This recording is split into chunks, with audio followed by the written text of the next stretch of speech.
हजरत बरा बिन मालिक ना 12 साल की उम्र है, 12 साल।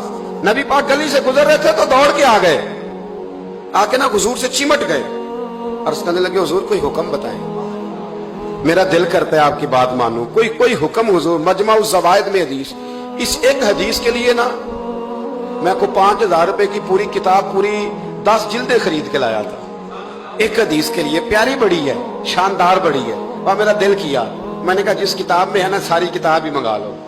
कुछ चीजें बड़ी इंसान को अनोखी लगती है ना। हजरत बरा बिन मालिक रदी अल्लाह, छोटी सी उम्र है, हुजूर से लिपट गए। हुजूर ने फरमाया बेटे क्या हुआ? अर्ज करने लगे हुजूर कोई हुक्म बताए, मेरा भी दिल करता है अमल करूं। तो हुजूर ना छोटे छोटे काम बताते हैं दुकान से, ये बच्चों को यही बताना होता है ना, दुकान से ले आ, ये कर दे, फलां को बुला ले। लेकिन हुजूर उनकी गैर मौजूदगी में उनका जिक्र बड़ा करते। एक दिन कुछ लोग कहने लगे हुजूर बड़ा जिक्र करते हैं पर वो करता तो छोटे मोटे काम है बच्चा। तो नबी पाक ने एक दिन इरादा किया कि इनको तजर्बा ना कराएं कि वो प्यार कितना करता है। रसूल करीम फरमाने लगे मैं जो कहूंगा करोगे? हुजूर करूंगा। फरमाया जाओ अपने बाप की गर्दन काट के लाओ। तो वो दौड़े। एक रवायत में है कि मौला अली के गले में तलवार लटक रही थी, यूं खींची और इसने जज्बात से दौड़े कि हुजूर ने फरमाया इसे पकड़ लो वरना ये गर्दन काट भी लाएगा, पकड़ लो इसे वरना ये काट देगा। अल्लाह की कुदरत के थोड़ा वक्त गुजरा तो वो बीमार हो गए। दिन में 2 मरतबा मेरे नबी पाक तीमारदारी करने जाते। एक शाम रसूल करीम तशरीफ ले गए तो हुजूर सराहने बैठे, माथे पे हाथ रखा तो करीम महबूब उनके बाप की तरफ कान में कुछ कहा उनके वालिद से। हुजूर रोने लगे और फिर हुजूर ने दोबारा माथा चूमा, प्यार किया और चले गए। हजरत बरा बिन मालिक छोटी उम्र थी, कुछ ने लिखा तलहा बिन बरा नाम था इनका। तो हजरत तलहा बिन बरा ना अपने अब्बा को करीब बुलाया और चारपाई में बिठाया। कहने लगे अब्बा जी हुजूर क्या फरमा गए?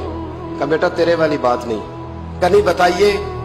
कहा नबी करीम अलैहिस्सलाम ने फरमाया कि शाम को ना मेरे तलहा का इंतकाल हो जाएगा और जब इसकी रूह परवाज कर जाए तो मुझे खबर करना, मैं आके जनाजा पढ़ाऊं। ठंड बड़ी थी, मदीने में ठंड बड़ी थी। हजरत तलहा ने ना अपने बाप का हाथ पकड़ा और अपने सीने पे रखा। कहने लगे अब्बा हुजूर तो जो फरमा गए पर मेरी वसीयत याद रखना, नबी पाक के दीन का कानून ये है कि जब कोई इंतकाल कर जाए तो जल्दी दफन करो।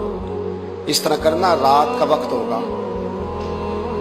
जब मेरा इंतकाल होगा तो फौरन गुस्ल दे के ना दफन कर देना, नबी पाक को खबर ना करना, न बताना। उम्र देखो और बात देखो। कहा हुजूर को क्यों नहीं बताना, हुजूर खुद फरमा के गए हैं। तो कहने लगे रात का वक्त होगा तो जिन गलियों से हुजूर ने गुजर के आना है ना वो यहूदियों के मोहल्ले हैं। ऐसा ना हो कि मेरे जनाजे की वजह से कोई यहूदी मेरे नबी को तकलीफ दे दे, मेरे जनाजे की वजह से, जनाजे की वजह। यहाँ कहते हैं हजरत साहब मुझे बड़ा प्यार है आपसे पर मेरे घर जरूर पहुंचे, जैसे मरे या जिए वहां शाम को आपको पहुंचना पड़ेगा। मेरे रसूल करीम अलैहिस्सलाम के गुलामों ने देखो अंदाजे मोहब्बत क्या बयान फरमाया। कहा नबी पाक को तकलीफ ना हो मेरी वजह से, मेरा जनाजा खुद ही पढ़ के मुझे दफन कर देना। उनका इंतकाल हो गया, रात को दफन कर दिया। सुबह हुजूर तशरीफ लाए, वो महबूब जिन्हें अल्लाह ने गैब के खजानों की कुंजियां अता फरमाई।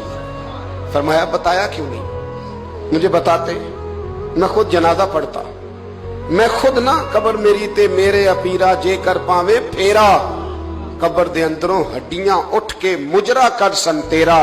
कहा बताया क्यों नहीं, खबर क्यों नहीं की? मैं जनाजा पढ़ता, मैं खुद पहुंचता। तो बाप रो पड़े, अर्ज करने लगे हुजूर मेरा तो पुत्र था, मेरे लिए इससे बड़ी सादत क्या होती कि आप जनाजा पढ़ाते, पर उसने वसीयत कर दी कि हुजूर को बताना नहीं, तकलीफ होगी।